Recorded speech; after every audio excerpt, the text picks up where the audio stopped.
Hello मैत्रिणींनो, आज आपण टमाटरची चटणी आणि लौकीचे पराठे बनवणार आहोत। त्यासाठी आपण 2-3 छान लाल लाल टमाटर कापून घेतलेले आहे आणि हे छान तव्यावर तेल घालून आपल्याला भाजून घ्यायचे आहे। त्यामध्ये मी 2 चम्मच शेंगदाणे, 2 चम्मच दलिया, लसूण, हिरवी मिरची आणि थोडी चिंच घातलेली आहे। यामध्ये 1 चम्मच जिरा पण घातलेला आहे।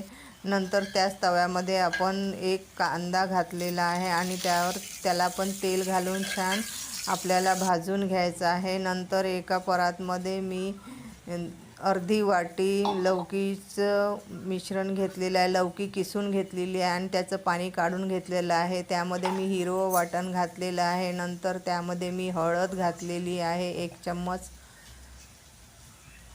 तीळ घातलेले आहे आणि अजवाईन घातलेले आहे। यामध्ये आपण धनिया पावडर पण घातलेला आहे आणि थोडं मीठ घातलेलं आहे आणि हे मिश्रण आपल्याला छान असं मिक्स करून ठेवायचं आहे। याला छान असं मिक्स करायचं आहे। लाल तिखट घातलेलं आहे आणि हे मिश्रण छान याला लावून घ्यायचं आहे संपूर्ण लौकीला। आणि नंतर त्यामध्ये आपण 1 चम्मच बेसन घालणार आहोत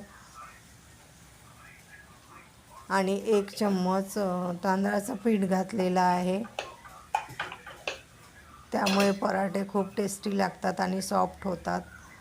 आणि नंतर मी यामध्ये 2 वाट्या गव्हाचं पीठ घातलेलं आहे आणि थोडं मीठ घातलेलं आहे। हा संपूर्ण गोळा तयार करून मिक्स करून घेतलेला आहे आणि हा गोळा आपल्याला जास्त वेळ ठेवायचा नाही आहे। 5 मिनिटातच आपल्याला याचे पराठे तयार करून घ्यायचे आहे, कारण की हे थोडं गिलसर होते। आणि नंतर आपण इकडे थंड झालेलं टमाटरचा पूर्ण पेस्ट मिक्सरमध्ये बारीक करून घेणार आहोत आणि एका गंजामध्ये आपण तेल घालून राई, जिरं आणि हिंग घातलेला आहे आणि हा तडका लावलेला आहे। बघू शकता टमाटरच्या चटणीचा किती सुंदर कलर आलेला आहे।